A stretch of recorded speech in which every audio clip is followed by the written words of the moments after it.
আসসালামু আলাইকুম প্রিয় দর্শক, অন্য মঞ্চের আলাপ চাইতায় আপনাদের সকলকে আমন্ত্রণ জানাচ্ছি। বাংলাদেশে সাম্প্রতিক রাজনীতিতে বিশেষ করে দুটো বিশ্ববিদ্যালয়ের ছাত্র সংসদ নির্বাচনের পরে এবং এর ফলাফলের পরে অনেকেই খুব বিভ্রান্ত হয়ে যাচ্ছেন যে আসলে কি হতে যাচ্ছে। কিন্তু আমি যেভাবে দেখি সেটা হচ্ছে যে বিভ্রান্তির এখানে আসলে কোনো সুযোগ নেই। এটাই হওয়ার কথা, এটাই হবার ছিল। এটা হবার ছিল এই কারণে যে বাংলাদেশের রাজনীতিতে অত্যন্ত গুরুত্বপূর্ণ শক্তিগুলো তারা আসলে রাজনীতির চাইতে অন্যদিকে অনেক বেশি মনোযোগী। তারা রাজনীতিটা বোঝার চেষ্টা করেন না, না অভ্যন্তরীণ রাজনীতি, না আঞ্চলিক রাজনীতি, না বিশ্ব রাজনীতি। অনেকেই আমাকে নানাভাবে ট্রল করেন, নানা কথা বলেন, কিন্তু এটা পরিষ্কার করে আমি আবারও বলি যে আমার ব্যক্তিগত কোনো স্বার্থ, কোনো অভিলাষ নেই। আমি রাজনীতির ছাত্র, রাজনীতির সঙ্গে আমার বসবাস, এবং সেই বিবেচনা থেকেই আমি আমার মতো করে রাজনৈতিক বিশ্লেষণটা করি। সবসময় বিশ্লেষণ ঠিক এ কথা আমি দাবি করব না, তবে আমি মনে করি যে আমার কথা অনেক ক্ষেত্রেই মিলেছে, অনেক ক্ষেত্রে ঠিক। কোনোটা হয়তো সময় মতো মেলেনি, কিন্তু একটা পর্যায়ে সেটা প্রমাণিত হয়েছে। আমি জুলাই আগস্ট অভ্যুত্থানের পর কথা বহুবার বলেছি যে বাংলাদেশে সবচাইতে আগে জরুরি জাতীয় নির্বাচন। আমি বরাবর জাতীয় নির্বাচনের আগে স্থানীয় সরকারের নির্বাচন, ছাত্র সংসদগুলোর নির্বাচন এবং যে কোনো ধরনের নির্বাচন, যে কোনো ট্রেড বডি, প্রফেশনাল বডি নির্বাচনের বিরোধিতা করেছি। এবং আমি একথা বহুবার বলেছি যে যত দ্রুত নির্বাচন হয় বাংলাদেশের জন্য, বাংলাদেশের গণতন্ত্রের জন্য সেটা কল্যাণকর। কিন্তু আমি চাইলেই তো হবে না, এটা চাইতে হবে যারা নির্বাচন করবেন তাদের। এবং আপনারা লক্ষ্য করেছেন যে বাংলাদেশের রাজনৈতিক দলগুলো, বিভিন্ন রাজনৈতিক দল বিভিন্নভাবে নির্বাচন দিয়েছে। কে কীভাবে কখন তার অবস্থান পরিবর্তন করেছে সেটা আপনাদের সকলেরই কম বেশি জানা। এবং জাতীয় নির্বাচন আগে হলে আজকে যে ফলাফলটা হয়েছে সেটা ভিন্ন রকম হতো বলে আমার ধারণা। এখন কেন এই ফলাফল? অনেকে নির্বাচনে কারচুপির অভিযোগ করতে পারেন, করেছেনও, অনেকে নানা রকমের অভিযোগ করেছেন, তার কিছু কিছু সত্য, কিছু কিছু সত্য রেখে। মূল কথা হচ্ছে যে এটা ঠিক, যারা বিজয়ী হয়েছেন তারাই বিজয়ী হয়েছেন নির্বাচনের মধ্য দিয়ে। এবং এই নির্বাচনের ফলাফল, এই বাস্তবতা মেনে নেওয়া ছাত্র সংগঠনগুলোর জন্য, রাজনৈতিক শক্তিগুলোর জন্য অত্যন্ত জরুরি। এবং এটা বিশ্লেষণ তাদের জন্য জরুরি যে কেন এটা হলো। বাংলাদেশের ইতিহাসে ঢাকা বিশ্ববিদ্যালয়ের ছাত্র শিবির জিতবে এটা কেউ কখনো কল্পনা করেনি। কিন্তু বাস্তবতাটা মানতে হবে যে বাস্তবতা বিএনপি নেতারা বা ছাত্র দলের নেতারা মানতে চাননি। তারা এতটাই মনে করেছেন যে ক্ষমতার কাছাকাছি তারা চলে গেছেন যে তারা বাস্তবকে অস্বীকার করেছেন। আমরা সবাই জানি, এবং এটা বুঝতে কারো অসুবিধার কথা নয়, যে শেখ হাসিনার শাসনামলে বা আওয়ামী লীগের শাসনামলে ছাত্রদল কোনো ক্যাম্পাসে সেই অর্থের সুবিধা করতে পারেনি।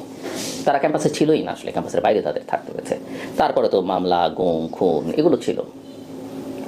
সংগঠন হিসেবে ছাত্রদল বা ছাত্র দলের সঙ্গে সাধারণ ছাত্রছাত্রীদের সংযোগের কোনো সুযোগ ছিল না। এবং অভ্যুত্থানোত্তর পরিস্থিতিতে ছাত্রদল খুব একটা সুবিধা করতে পারেনি মানে ক্যাম্পাসগুলোতে তারা যে সুসংগঠিত হবে বা পুনর্গঠিত হবে সেই সময় এবং সুযোগও তাদের হাতে খুব একটা ছিল না। নানা অপকর্মের সঙ্গে তাদের যুক্ত হয়ে পড়বার আলোচনা আছে, আমি সেই প্রসঙ্গে হয়তো পরে কথা বলবার চেষ্টা করব। কিন্তু মূল কথাটা হচ্ছে যে সংগঠন হিসেবে নিজেদেরকে, আপনাদের স্মরণ থাকবার কথা যে ঢাকা বিশ্ববিদ্যালয় অভ্যুত্থান পরবর্তী পরিস্থিতিতে তারা একবার পোস্টার লাগাতে গেছিল, তাদের পোস্টার ছিঁড়ে ফেলা হয়েছে। সেটা থেকে বোঝা উচিত ছিল যে আসলে তারা ততটা শক্তিশালী নয়। বা সেখানটা থেকে শিবির, বৈষম্য বিরোধী ছাত্র আন্দোলনে যেহেতু তারা একটা হাইপ তুলতে পেরেছে, তারা অনেক বেশি ভোকাল, অনেক বেশি অ্যাক্টিভ ছিল। এবং এই কথা বিভিন্ন মহল থেকে বেরিয়েছে, পত্রপত্রিকা সূত্রে বেরিয়েছে যে ছাত্র শিবিরের একটা ভালো অংশ ছাত্রলীগের মধ্যে বেশ অ্যাক্টিভ ছিল। পরে তাদের কেউ সেটা স্বীকার করেছে, কেউ স্বীকার করে, এখন তারা শিবির হিসেবে আবির্ভূত হয়েছে। সো যেভাবেই হোক না কেন শিবিরের সঙ্গে একটা সম্পর্ক ছাত্রদের তৈরি হয়েছিল। হ্যাঁ, হেলমেট বাহিনী, ছাত্রলীগের সেই হেলমেট বাহিনীর মধ্যে হয়তো তারা ঢুকে পড়েছিল, নিপীড়ন নির্যাতনেরও তারা অংশ ছিল, কিন্তু তারা দৃশ্যমান ছিল। এবং হয়তো আরও অনেক রকমের কৌশল। রাজনীতিটা শুধু জনসমর্থনের উপরে নির্ভর করে না, জনসমর্থন গুরুত্বপূর্ণ নিঃসন্দেহে, কিন্তু রাজনীতিতে স্ট্র্যাটেজি, ট্যাকটিক্স এটা একটা কৌশলের ব্যাপার। এবং রাজনীতিতে আরও স্টেক হোল্ডার আছে, তাদেরকেও মাথায় রাখতে হয়। সেখানে আন্তর্জাতিক শক্তি, জাতীয় রাজনীতির কথা বিবেচনা করলে সামরিক বাহিনীকে বিবেচনায় রাখতে হবে, প্রশাসনকে বিবেচনায় রাখতে হবে, সিভিল সোসাইটি, মিডিয়াকে বিবেচনায় রাখতে হবে। বাট ফলাফল কি দাঁড়ালো আমরা সবাই জানি। দেশে সবচেয়ে প্রগতিশীল বিশ্ববিদ্যালয় হিসেবে পরিচিত জাহাঙ্গীরনগর বিশ্ববিদ্যালয় ছাত্র দলের, যদিও তারা বলছেন যে তারা নির্বাচন থেকে সরে গেছেন, কিন্তু এগুলো বলে টলে আসলে লাভ নেই, পরিস্থিতি বুঝেই। এবং আমি ওই বিশ্ববিদ্যালয়ের ছাত্র ছিলাম, আমি ওই জাকসু নির্বাচন করেছি, এবং অনেকেই হয়তো আমার সমবয়সী যারা বা ওই সময় যারা বিশ্ববিদ্যালয়ে পড়েছেন তারা অনেকে হয়তো জানেন যে আমি ওই বিশ্ববিদ্যালয়ে ছাত্র সংসদে ইতিহাসে রেকর্ড পরিমাণ ভোট পেয়ে বিজয়ী হয়েছিলাম। সো আমার এক ধরনের এই বিশ্ববিদ্যালয় নিয়েও স্পর্শকাতরতা আছে। সামনে যে বিশ্ববিদ্যালয়গুলোতে নির্বাচন হবে সেখানেও ফলাফল মোটামুটিভাবে একই রকম হবে। কিন্তু ইন্টারেস্টিং যে বাস্তবতা, যেমন আমি যখন এনসিপি নিয়ে কথা বলেছি, আমাকে এনসিপির লোকজন বা সমর্থকরা বা ওই দলের সঙ্গে সংশ্লিষ্ট বা তাদের ছাত্র সংগঠনের তারা আমার কথাবার্তা পছন্দ করেনি, আমাকে নিয়ে নানান ট্রল করেছেন।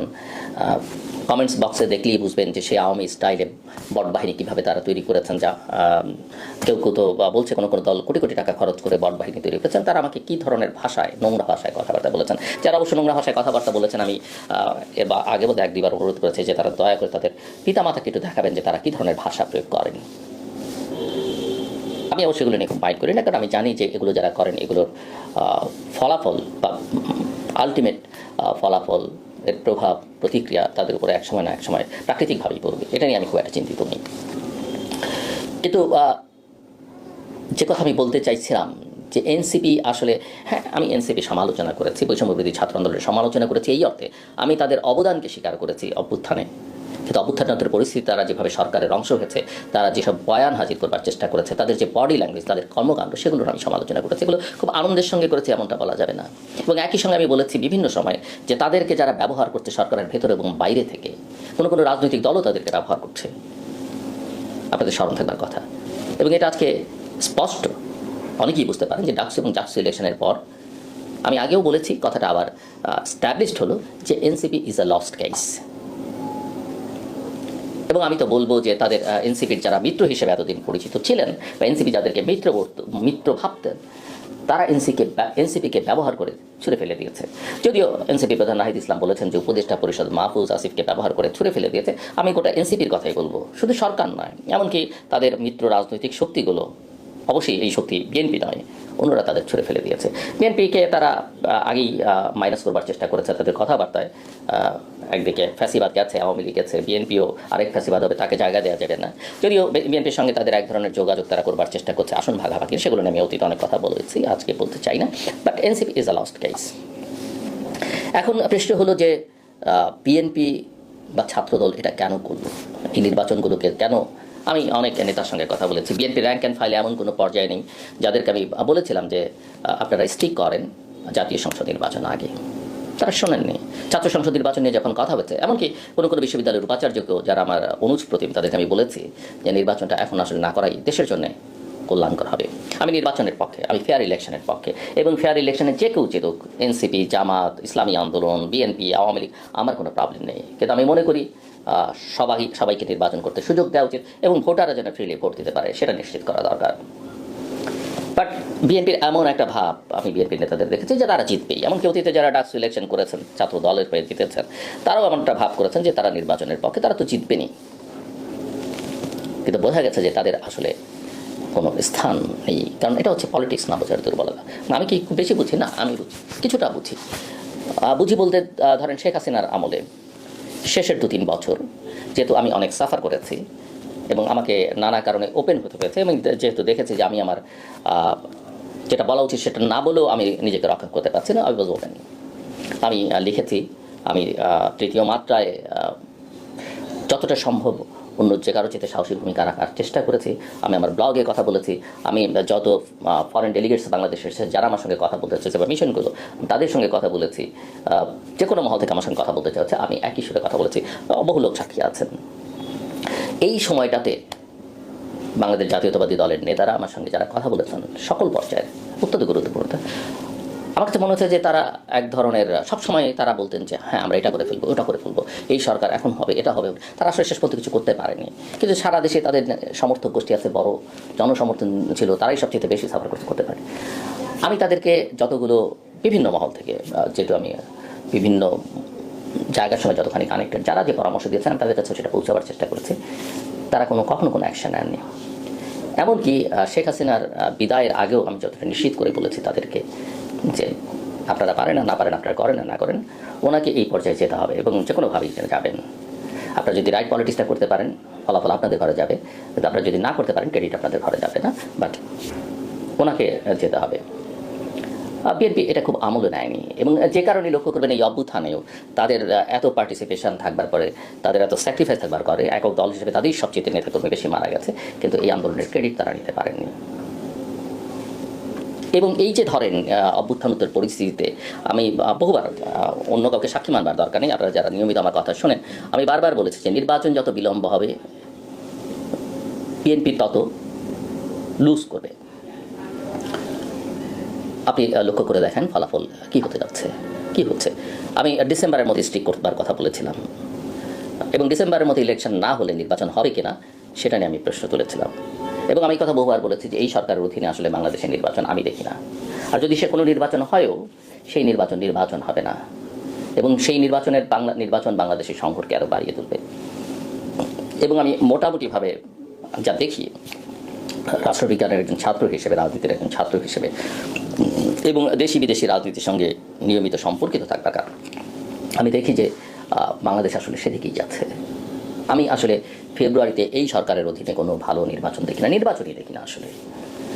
এবং যখন বিএনপি লন্ডন বৈঠকের মাধ্যমে ডিসেম্বর থেকে ফেব্রুয়ারিতে গেল, আমি তখনই বলেছি যে বিএনপি ট্র্যাপড এবং তারেক রহমান বিএনপি নেতা ভালনারেবল। এবং আমি মোটামুটিভাবে শিওর, আসলে মোটামুটিভাবে এটা আমার বুঝতে আর বাকি থাকার কথা নয়, তারই বাকি থাকার কথা নয় যে মিস্টার তারেক রহমান লন্ডনে থাকবার কারণে দীর্ঘদিন তিনি আসলে মিসগাইডেড এবং মিসলিডেড তার দলের নেতাকর্মীদের দ্বারা। তিনি চেষ্টা করছেন আন্তরিকতা, আমি মনে করি he has been transformed himself a lot, but এবং তার আন্তরিকতা, নিষ্ঠা কোনো অভাব আমি দেখি না। কিন্তু যে শক্তি নিয়ে তিনি চলতে চাইছেন বা যাদেরকে তিনি কাছাকাছি রাখছেন, এদের দিয়ে তিনি কতখানি সফল হবেন সেটা নিয়ে আমার যথেষ্ট সংশয় আছে।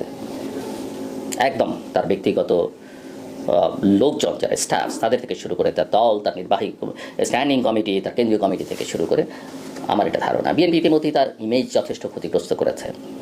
চাঁদাবাজি, দখলবাজি, হাট বাজার দখল, এর কিছুটা প্রোপাগান্ডাও আছে প্রতিদ্বন্দ্বীদের কাছ থেকে, কিছুটা বাস্তব সত্য। এবং মানুষ এটা মনেও করতে শুরু করেছে যে আওয়ামী লীগকে দেখেছি, বিএনপিকে দেখছি, লেটস ট্রাই অন্যদের দেখি।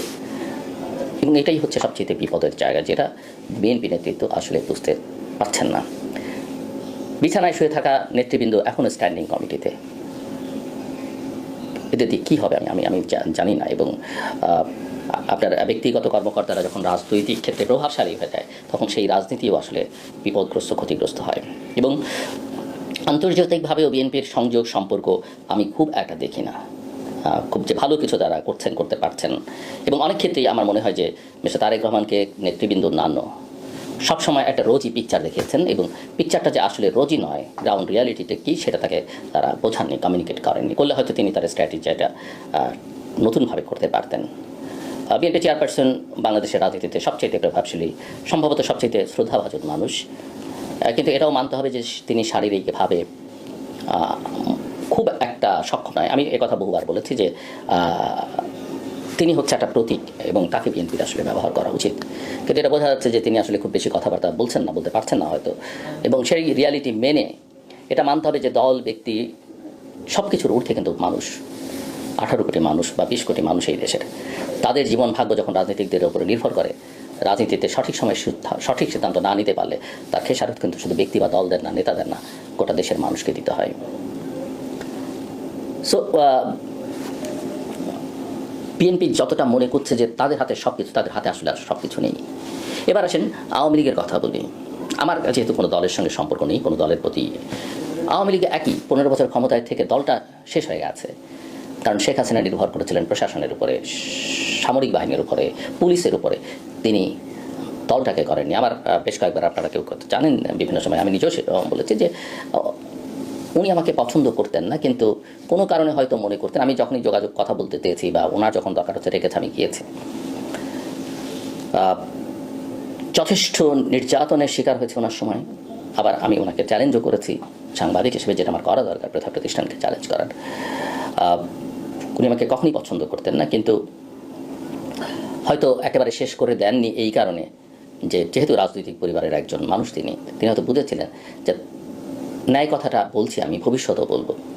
আমার স্মরণ আছে, কেউ আমরা সবসময় বলেছি, আমি নুরুল কবিরের কথা, নিউজ এডিটর নুরুল কবিরের কথা বলতে পারি, আসিফ নজরুলের কথা বলতে পারি। আমরা বহুবার বিভিন্ন অনুষ্ঠানে বলেছি যে আজকে আওয়ামী লীগ হয়তো আমাদের কথা পছন্দ করছে না, কিন্তু আওয়ামী লীগের বিপদের দিনে আমরা কথা বলবো। আসিফ নজরুল হয়তো এখন সরকার আছেন, তিনি আর বলবেন না। নুরুল কবিরের কথাও আমি, অন্যের কথা নাই বা বলি, আমার কথা আমি যেটা 5 তারিখ 6 তারিখ 7 তারিখ পর্যন্ত আওয়ামী লীগের বা 5 তারিখ পর্যন্ত আওয়ামী লীগের বিরুদ্ধে লড়তেই হয়েছে, আমি 8 তারিখ থেকেই বলছি যে তার নির্বাচনের সুযোগ দেওয়া উচিত। আমি বলেছি তাদের রাজনীতি করতে সুযোগ দেওয়া উচিত। মানুষকে সিদ্ধান্ত দিতে হবে যে মানুষদের অভ্যুত্থানের মধ্য দিয়ে মানুষ তাদেরকে বিদায় করেছে, এখন রাজনীতিতে তারা কতখানি থাকবে না সেটা ভোটের মাধ্যমে মানুষ বিচার করবে, কারণ সেটাই হচ্ছে আনুষ্ঠানিক প্রক্রিয়া, স্বীকৃত পন্থা। তো এই শেখ হাসিনাকে একবার কথা বলার সময় আমি বলেছিলাম যে আপনার দল কিন্তু শেষ হয়ে যাচ্ছে, আপনি কিন্তু দলের দিকে নজর দিচ্ছেন না। এবং তিনি তখন আমাকে ওই একই স্টাইল, বিএনপির স্টাইলে, যে না এরা অনেক সাফার করেছে, লেট দেম এনজয়, এরা এখন ঘুমিয়ে থাকুক, সময় মতো জেগে উঠবে। কিন্তু আওয়ামী লীগ যে জেগে উঠতে পারছে না সেটা কিন্তু প্রমাণিত সত্য। এবং আওয়ামী লীগের অনেক নেতা সেই সময়ও, আমি অনেককে বলেছি, অনেকে স্বীকারও করবেন যে আমি তাদের পরিণতিটা কী হতে যাচ্ছে বহুবার তাদেরকে বলেছি, অনেককে। এবং যারা তাদের কেউ হয়তো শুনছে না এখনও, তার কেউ আমার সঙ্গে বিভিন্ন সময় কথা বলেন, আমি কিন্তু এই কথাগুলো তাদের বলেছি যে তাদের একটা করুণ পরিণতির দিকে তারা যাচ্ছেন। অনেকেই মনে করেন যে আমি বোধহয় জামাতের ব্যাপারে বেশি নেতিবাচক, কোনো দলের ব্যাপারে আমি খুব বেশি নেতিবাচক না, আবার খুব বেশি ইতিবাচক না। অনেকে বলেন যে আপনি পদে বিএনপি সমর্থক, একদমই না।